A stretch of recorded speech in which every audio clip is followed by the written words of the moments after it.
He's so out of control in that family. How about Michael Landon? Well, Lauren Green was a good father. Ben Cartwright. I got just the thing for you. Michael Landon got his start on TV portraying a son to an understanding father on the series Bonanza. That was Ben Cartwright. From there, he graduated to playing a good dad on Little House on the Prairie. So why not? With so much experience on TV parenting, we thought who'd be better than Michael to look at how television teaches us the skills of being a good dad. People, let me tell you about my best friend. He's a one-boy cuddly toy, my up, my down, my pride and joy. People, let me tell you about him. It's so much fun. Whether we're talking man to man or whether we're talking son to son, he's my best friend. You know, Father, you're the greatest. You know, when I was growing up, TV fathers knew best. They had all the answers. Of course, the questions being raised were pretty simple.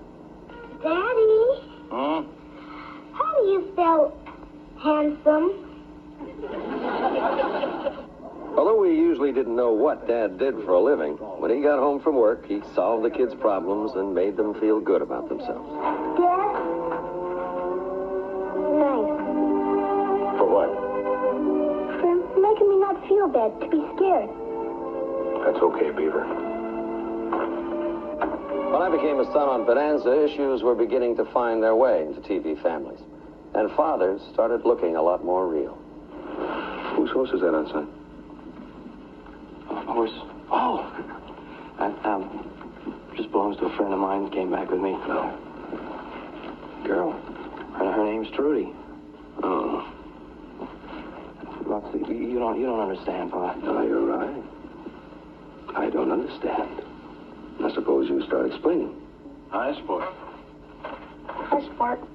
At a time when parents and kids were often at odds, dads sometimes got a chance to bridge the generation gap. You know, there's a lot of people in the world that aren't as okay as we are. I know that people aren't okay when they don't have a place to sleep, or they don't have enough to eat. Right. And what about people that don't have anyone to love? There was one dad who did everything he could to widen the gap between the generations. You're married 22 years today, Daddy, so talk real nice to Mom, okay? Listen, little girl, you just go on and mind your own beeswax, huh? And pull that skirt down. Every time you sit down on one of them things, the mystery's over. With the 80s came TV dads who were actively involved with raising their children.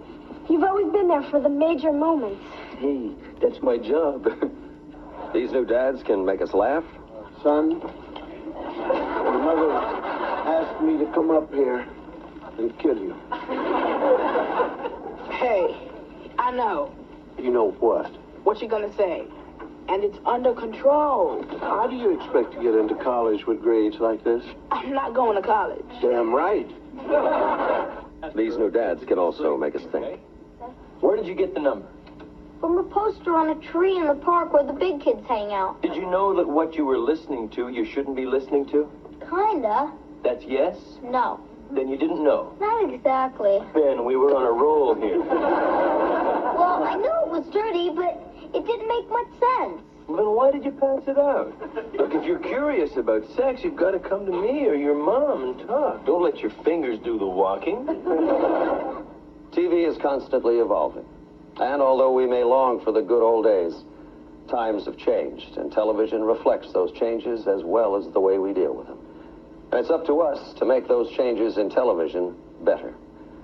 Thank you for joining me. I'm Michael Landon for TV Dads. We should point out that Michael